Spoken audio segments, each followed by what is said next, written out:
കേരളത്തിന്റെ പൊതുഖജനാവ് ചോർത്തുന്നതിലും രാഷ്ട്രീയ പാർട്ടികളുടെ താൽപര്യങ്ങൾ സംരക്ഷിക്കുന്നതിലും കാലങ്ങളായി തുടർന്നു വന്ന ഏറ്റവും വലിയ ലോട്ടറി സംവിധാനത്തിന് ഒടുവിൽ ചെറിയ ഒരു പൂട്ടിട്ടിരിക്കുകയാണ് നമ്മുടെ മുഖ്യമന്ത്രി വി.ഡി. സതീശൻ. മന്ത്രിമാരുടെ പേഴ്സണൽ സ്റ്റാഫ് അംഗങ്ങൾക്ക് പെൻഷൻ ലഭിക്കാനുള്ള മിനിമം സർവീസ് കാലാവധി 2 വർഷത്തിൽ നിന്നും 4 വർഷമായി ഉയർത്തിക്കൊണ്ട് പുതിയ UDF സർക്കാർ അതീവ നിർണായകമായിട്ടുള്ള തീരുമാനമെടുത്തിരിക്കുകയാണ്. ഒരു മന്ത്രിസഭയുടെ ഭൂരിഭാഗം കാലവും പൂർണ്ണമായി സേവനം അനുഷ്ഠിക്കുന്നവർക്ക് മാത്രം പെൻഷൻ നൽകിയാൽ മതി എന്ന മുഖ്യമന്ത്രിയുടെ ഈ കടുപ്പമേറിയ തീരുമാനം കേരളത്തിലെ രാഷ്ട്രീയ സാമ്പത്തിക രംഗങ്ങളിൽ വലിയ മാറ്റങ്ങൾക്ക് വഴി തുറക്കുമെന്ന കാര്യത്തിൽ സംശയമില്ല. കേരളത്തിലെ രാഷ്ട്രീയ പാർട്ടികൾ തങ്ങളുടെ അണികളെയും പാർട്ടി കേഡർമാരെയും പൊതുഖജനാവിലെ പണം ഉപയോഗിച്ച് വഴിവിട്ട് സഹായിക്കാൻ ഉപയോഗിച്ചിരുന്ന ലൂപ്പ് ഹോളാണ് വി.ഡി. സതീശന്റെ ഒരൊറ്റ നിർദ്ദേശത്തോടെ ഇല്ലാതാക്കിയിരിക്കുന്നത്. ഭരണത്തിന്റെ ആദ്യ 2 വർഷം ഒരു കൂട്ടം ആളുകളെ പേഴ്സണൽ സ്റ്റാഫിൽ നിയമിക്കുക, അവർക്ക് പെൻഷൻ പ്രായമാകുന്നതോടുകൂടി അവരെ മാറ്റി അടുത്ത 2 വർഷത്തേക്ക് പുതിയൊരു ബാച്ചിനെ നിയമിക്കുക എന്നതായിരുന്നു കാലങ്ങളായുള്ള അലിഖിത നിയമം. ഈ 2 വർഷത്തേക്കുള്ള വഴി ഒരൊറ്റ മന്ത്രിസഭയുടെ 5 വർഷത്തെ കാലാവധി കൊണ്ട് 2 വ്യത്യസ്ത ഗ്രൂപ്പുകളിലായി 50ഓളം പേർക്കാണ് ആജീവനാന്ത പെൻഷൻ ഉറപ്പാക്കിയിരിക്കുന്നത്. ഈ തട്ടിപ്പ് സമ്പ്രദായം ഇനി മുതൽ കേരളത്തിൽ നടക്കില്ല. മന്ത്രിമാർ സ്വന്തം താൽപര്യപ്രകാരം നിയമിക്കുന്ന പേഴ്സണൽ സ്റ്റാഫുകൾക്ക് സർക്കാർ ശമ്പളവും ആജീവനാന്ത പെൻഷനും നൽകുന്ന വിചിത്രമായ രീതി ഇന്ത്യയിൽ കേരളത്തിൽ മാത്രമേ ഉള്ളൂ. കേന്ദ്രത്തിലോ മറ്റ് അയൽ സംസ്ഥാനങ്ങളിലോ ഇല്ലാത്ത ഇത്തരം ആഡംബരങ്ങൾക്കെതിരെ മുൻപ് സുപ്രീം കോടതിയും കൺട്രോളർ ആൻഡ് ഓഡിറ്റർ ജനറലും കടുത്ത ഭാഷയിൽ വിമർശനങ്ങൾ ഉന്നയിച്ചിട്ടുള്ളതാണ്. കഴിഞ്ഞ ശമ്പള പരിഷ്കരണ കമ്മീഷൻ പോലും പേഴ്സണൽ സ്റ്റാഫിന്റെ പെൻഷൻ യോഗ്യത ചുരുങ്ങിയത് 4 വർഷമാക്കണമെന്ന് ശക്തമായി ശുപാർശ ചെയ്തിരുന്നു. എന്നാൽ പാർട്ടി അണികളെ പിണക്കാൻ ഭയന്ന കഴിഞ്ഞ ഇടതുപക്ഷ സർക്കാർ ഈ ശുപാർശ പൂർണ്ണമായി പൂഴ്ത്തുകയായിരുന്നു. ആ ധൈര്യമില്ലായ്മയ്ക്കാണ് ഇപ്പോൾ UDF സർക്കാർ അന്ത്യം കുറിച്ചിരിക്കുന്നത്. സാമ്പത്തിക പ്രതിസന്ധിയിൽ ശ്വാസം മുട്ടുന്ന കേരളത്തിന് പുതിയ തീരുമാനം നൽകുന്ന ആശ്വാസം ചെറുതല്ല. നിലവിൽ ഒരു പേഴ്സണൽ സ്റ്റാഫ് അംഗത്തിന് വിരമിച്ചാൽ മിനിമം പെൻഷനായി മാത്രം പ്രതിമാസം 4750 രൂപ ലഭിക്കും. ഒരു സർക്കാർ വരുമ്പോൾ മുഖ്യമന്ത്രി, മന്ത്രിമാർ, ചീഫ് വിപ്പ് എന്നിവരുടെ കീഴിലായി ഏതാണ്ട് 400ഓളം പേരാണ് പേഴ്സണൽ സ്റ്റാഫിൽ രാഷ്ട്രീയമായി നിയമിക്കപ്പെടാറുള്ളത്. യാതൊരുവിധ വിദ്യാഭ്യാസ യോഗ്യതയോ കൃത്യമായ മാനദണ്ഡങ്ങളോ ഇല്ല. 20കളിലുള്ള ചെറുപ്പക്കാർ പോലും ഈ തസ്തികകളിൽ കയറിപ്പറ്റാറുണ്ട്. വെറും 2 വർഷത്തെ ജോലി കൊണ്ട് ജീവിതകാലം മുഴുവൻ സർക്കാർ പെൻഷൻ വാങ്ങി ഖജനാവ് മുടിക്കുകയും ചെയ്യുന്ന അവസ്ഥയായിരുന്നു. മറ്റ് സംസ്ഥാനങ്ങളിലെ പേഴ്സണൽ സ്റ്റാഫ് ഘടന പരിശോധിക്കുമ്പോഴാണ് കേരളത്തിലെ രാഷ്ട്രീയ അതിപ്രസരത്തിന്റെ ആഴം എത്രത്തോളം ഉണ്ടായിരുന്നു എന്ന ബോധ്യം നമുക്കെല്ലാവർക്കും വരുന്നത്. രാജ്യത്തിന്റെ തലസ്ഥാനത്തുള്ള കാര്യങ്ങൾ നോക്കാം. കേന്ദ്ര ക്യാബിനറ്റ് മന്ത്രിമാർക്ക് എത്രത്തോളം പേഴ്സണൽ സ്റ്റാഫുകൾ ഉണ്ടെന്ന് നോക്കാം.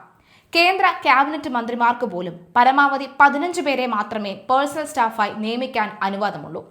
അയൽ സംസ്ഥാനമായ തമിഴ്നാടിനെ കുറിച്ച് നോക്കാം. തമിഴ്നാട്ടിൽ ഒരു മന്ത്രിക്ക് സ്വന്തം ഇഷ്ടപ്രകാരം ഒരാളെ മാത്രമേ നിയമിക്കാൻ അധികാരമുള്ളൂ. ബാക്കിയുള്ളവരെല്ലാം സർക്കാർ സർവീസിലുള്ള സ്ഥിരം ഉദ്യോഗസ്ഥരായിരിക്കണം. കർണാടകയിൽ ഇത് 14 പേരാണ്. എന്നാൽ കേരളത്തിൽ ഒരു മന്ത്രിക്ക് 25 പേരെ വരെ പേഴ്സണൽ സ്റ്റാഫ് ആക്കാം എന്നുള്ളതാണ്. അതിൽ 17 പേരെയും യാതൊരു യോഗ്യതയും നോക്കാതെ സ്വന്തം ഇഷ്ടപ്രകാരം പാർട്ടിക്കാരെ തിരികെ കയറ്റാൻ നിയമം അനുവദിക്കുന്നതാണ്. ഈ ആനുകൂല്യമാണ് പെൻഷൻ തട്ടിപ്പിനായി വിനിയോഗിക്കപ്പെടുന്നത് എന്നാണ് നോക്കേണ്ടത്. 1994 കെ കരുണാകരൻ സർക്കാരിന്റെ കാലത്താണ് മന്ത്രിസഭയുടെ പേഴ്സണൽ സ്റ്റാഫുകൾക്ക് പെൻഷൻ ഏർപ്പെടുത്താൻ ആദ്യമായി തീരുമാനമാകുന്നത്. അതിന് വിചിത്രമായി 1982 മുതൽ മുൻകാല പ്രാബല്യവും നൽകിയിരുന്നു. അന്നു മുതൽ ഇന്നുവരെ കോടിക്കണക്കിന് രൂപയാണ് ഈ ഇനത്തിൽ മാത്രം ഖജനാവിൽ നിന്നും ചോർന്നു പോയിട്ടുള്ളത്. നിലവിലെ പുതിയ നിയമത്തിന് മുൻകാല പ്രാബല്യം ഉണ്ടായിരിക്കില്ലെന്ന് സർക്കാർ വ്യക്തമാക്കിയിട്ടുണ്ട്. അതായത് നിലവിൽ 4 വർഷത്തിൽ താഴെ സർവീസ് അനുഷ്ഠിച്ച് പെൻഷൻ കൈപ്പറ്റുന്ന മുൻകാല ജീവനക്കാരുടെ ആനുകൂല്യങ്ങൾ തടയില്ല എന്ന്. സംസ്ഥാനത്തിന്റെ ധനസ്ഥിതി വ്യക്തമാക്കുന്ന ധവളപത്രം ഇറക്കാനും കേരളയിൽ ഉൾപ്പെടെയുള്ള വൻകിട പദ്ധതികളുടെ ഭൂമി ഏറ്റെടുക്കൽ വിജ്ഞാപനം റദ്ദാക്കാനും തയ്യാറെടുക്കുന്ന വി.ഡി. സതീശൻ സർക്കാരിന്റെ ഏറ്റവും ജനപ്രിയമായ ചുവടുവെപ്പാണ് ഈ റെഗുലേഷൻ. പണം തികയാതെ സർക്കാർ നെട്ടോട്ടമോടുമ്പോൾ സ്വന്തം പാർട്ടിക്കാരെ വഴിവിട്ട് സഹായിക്കുന്ന രീതിക്ക് മുഖ്യമന്ത്രി തന്നെ തടയിട്ടത് മുന്നണിയിലെ മറ്റ് ഘടകകക്ഷികൾക്കും ശക്തമായ സന്ദേശമാണ് നൽകുന്നത്. CPM ഭരിച്ചു കഴിഞ്ഞ 10 വർഷവും ഈ പെൻഷൻ തട്ടിപ്പിനെതിരെ പ്രതിപക്ഷം വലിയ തോതിൽ തെരുവിൽ സമരം ചെയ്തിരുന്നു. തങ്ങൾ അധികാരത്തിൽ വന്നപ്പോൾ ആ വാക്ക് പാലിക്കാൻ കഴിഞ്ഞത് സതീശൻ സർക്കാരിന്റെ പ്രതിച്ഛായ വർദ്ധിപ്പിക്കുമെന്ന കാര്യത്തിൽ സംശയമില്ല. 2 വർഷം തികയുമ്പോൾ സ്റ്റാഫുകളെ മാറ്റി പുതിയ ആളുകളെ തിരികെ കയറ്റാൻ ഇനി മന്ത്രിമാർക്ക് കഴിയില്ല. കാരണം അങ്ങനെ മാറ്റിയാൽ രണ്ടു കൂട്ടർക്കും പെൻഷൻ ലഭിക്കില്ല എന്ന് മാത്രമല്ല പാർട്ടിക്കുള്ളിൽ അത് വലിയ കലാപങ്ങൾക്ക് കാരണമാവുകയും ചെയ്യും.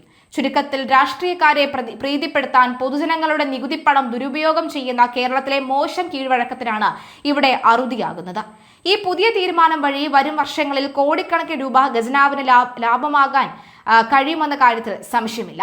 ഖജനാവിന് കോടിക്കണക്കിന് രൂപ ലഭിക്കാൻ സാധിക്കുമെന്നാണ് ധനകാര്യ വിദഗ്ധർ പോലും പറയുന്നത്. പ്രസംഗത്തിൽ മാത്രം പോരാ, പ്രവർത്തിയിലും സുതാര്യതയും സാമ്പത്തിക അച്ചടക്കവും വേണമെന്ന് തെളിയിച്ചിരിക്കുകയാണ് പുതിയ മുഖ്യമന്ത്രി. തീർച്ചയായും കൈയടിക്കേണ്ട കാര്യം തന്നെ, അതിൽ യാതൊരുവിധ സംശയവുമില്ല. മുഖ്യമന്ത്രിയുടെ ഇത്തരം നല്ല നീക്കങ്ങൾ വളരെ നല്ല രീതിയിൽ തന്നെയാണ് ജനങ്ങൾ സ്വീകരിക്കുന്നത്. മുഖ്യമന്ത്രിയുടെ മാത്രമല്ല ആഭ്യന്തരമന്ത്രിയുടെ കാര്യവും അങ്ങനെ തന്നെയാണ്. ആഭ്യന്തരമന്ത്രിയും കൃത്യമായ രീതിയിൽ തന്നെയാണ് നീക്കങ്ങൾ നടത്തുന്നത് എന്ന് വ്യക്തമാവുകയാണ്. ഇന്ന് നിയമസഭയിലേക്ക് കൂടി ഒന്ന് പോകാം. നിയമസഭയിൽ സ്പീക്കറെ തെരഞ്ഞെടുത്ത ദിവസമാണ് ഇന്ന്.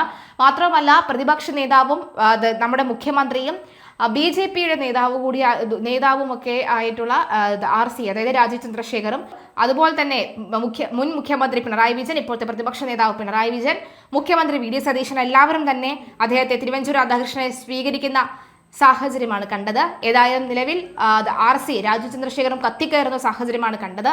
അദ്ദേഹത്തിൻ്റെയൊക്കെ തന്നെ വാക്കുകൾ നമുക്കൊന്ന് കേൾക്കാം.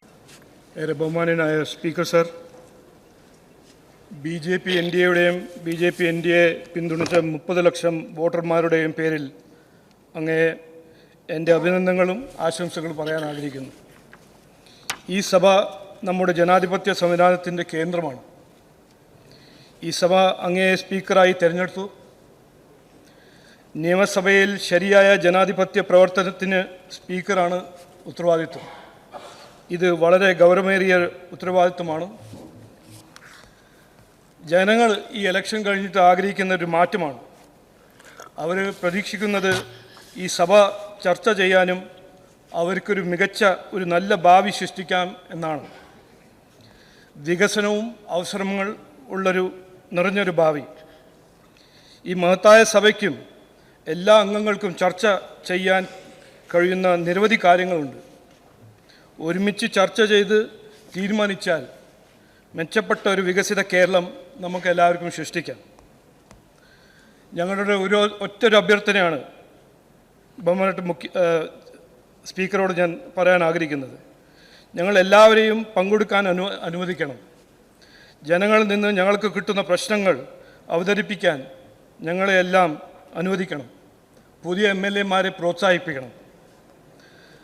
അങ്ങയുടെ നേതൃത്വത്തിൽ ഈ സഭയ്ക്ക് നമ്മുടെ സംസ്ഥാനത്തെ വികസിത കേരളത്തിലേക്ക് മുന്നോട്ട് കൊണ്ടുപോകാൻ കഴിയും എന്ന് ഞാൻ വിശ്വസിക്കുന്നു. ഞങ്ങളുടെ പൂർണ്ണ സഹകരണം ഉണ്ടാവും.